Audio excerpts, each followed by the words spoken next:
Messieurs, dames, bonjour, je suis heureux de vous retrouver aujourd'hui pour votre review du troisième chapitre des 4 cavaliers de l'Apocalypse, suite de Nanatsu no Taizai, suite indirecte si on veut, t'appelles ça comme tu veux, en tout cas le manga s'appelle les 4 cavaliers de l'Apocalypse. Troisième chapitre après le précédent qui, je vous le rappelle, mettait en scène l'arrivée de Perceval sur Britannia. Voilà, je vous rappelle qu'il est descendu du doigt de Dieu, ça s'appelait comme ça.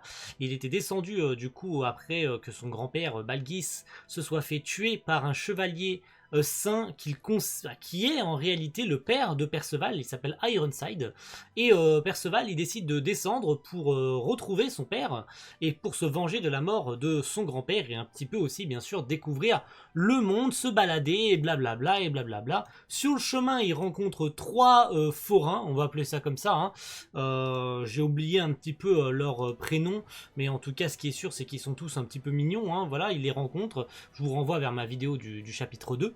Donc après que Perceval ait vaincu le loup, eh ben on revient sur quelque chose de plus calme. Voilà, les villageois veulent faire la fête, c'est très simple, c'est très mignon. Et on commence par une scène fanservice, voilà, que je ne montrerai pas ici parce que YouTube va pas aimer.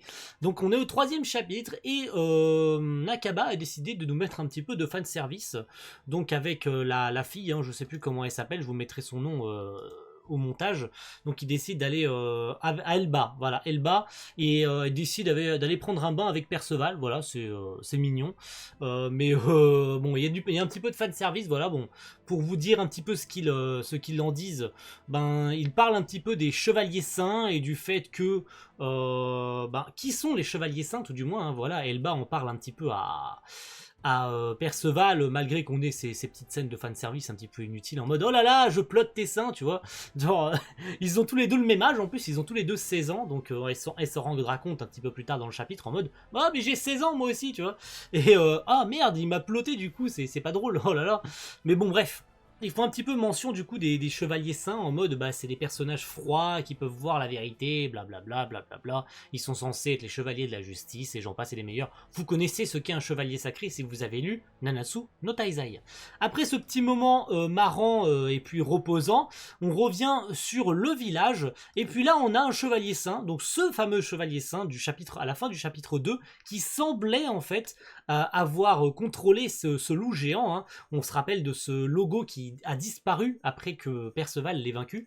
Et bien ce chevalier vient à la rencontre de Perceval. Voilà, il savait, il l'a vu à travers sa boule de cristal ou son espèce de diamant, que Perceval avait vaincu sa bête démoniaque. Donc il s'est dit je vais aller à sa rencontre directement. Voilà, comme ça on fait pas de jaloux. Donc il vient le voir. Donc bien sûr, il demande directement, ouais, je suppose que Balgis est un petit peu en vie, etc. Blablabla. Bon, Balgis, le grand-père de Perceval. Donc il se présente, après avoir envoyé valdinguer le pauvre chef de la troupe. Il se prénomme Pelgart et il dit être un compagnon du grand-père de Perceval et un compagnon aussi du père, donc de Ironside.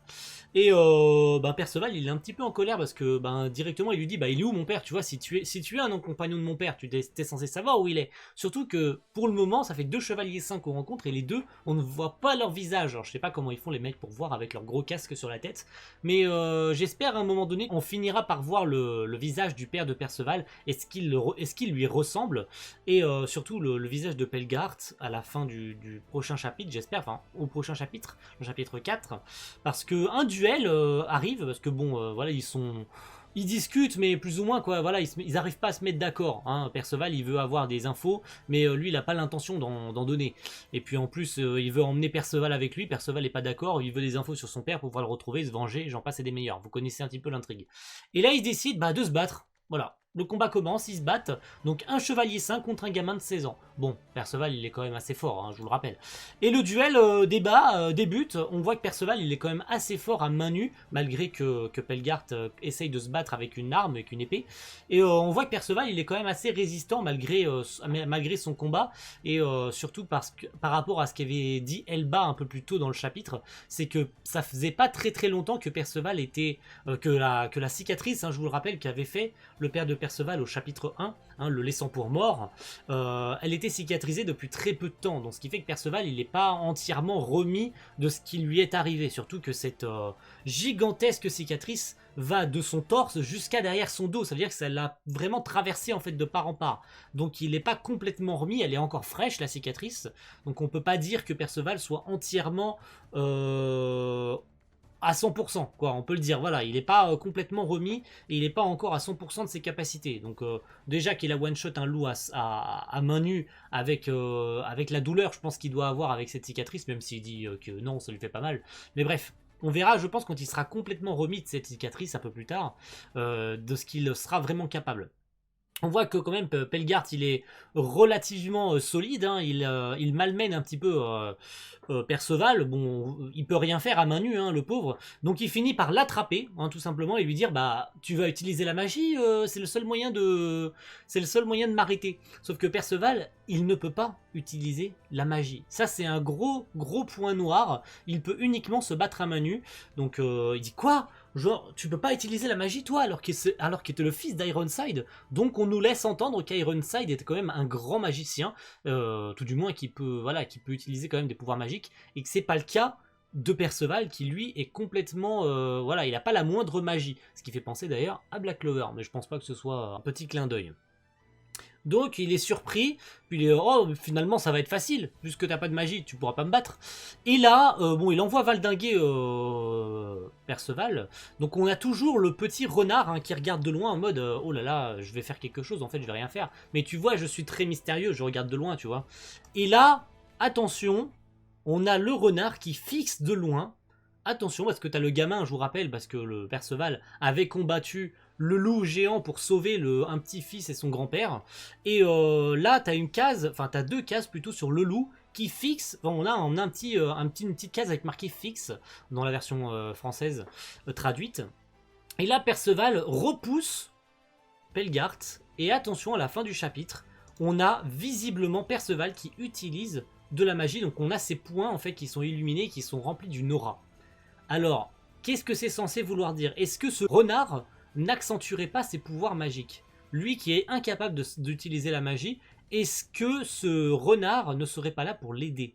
Alors on savait qu'il allait avoir de l'importance ce renard, mais là de voir en fait deux petites cases calées dans la page avec le renard qui regarde de loin Perceval, et là bim t'as Perceval qui réagit, qui envoie valser de loin, enfin qui fait reculer Pelgard, et là on mode qu'est-ce qui s'est passé et tout, et dernière page du chapitre, on a Perceval avec des points qui sont illuminés, remplis d'une aura. Fin du chapitre 3. Ok, surprenant, la lumière contenue dans ces points illumine son destin, serait-ce un espoir? Alors, est-ce qu'il va vraiment vaincre Pelgard au prochain chapitre, ou est-ce qu'il va tout simplement se replier? Est-ce que c'est un pouvoir qui va revenir plus tard, sachant qu'il a les 2 points? Est-ce que c'est censé être un power-up qui perdurera dans le temps? Est-ce que c'est grâce à ce renard qu'il a eu ce power-up pour tenir tête à Pelgard, le chevalier saint? Tout ça, on va le découvrir dans le chapitre de la semaine prochaine. Merci à tous d'avoir suivi cette review des 4 cavaliers de l'Apocalypse. Et quant à moi, je vous retrouve avec grande impatience la semaine prochaine, donc mercredi prochain ou jeudi prochain, ça dépendra à l'heure à laquelle sortent les chapitres. Merci à tous, et à la prochaine tout le monde. Ciao, bye.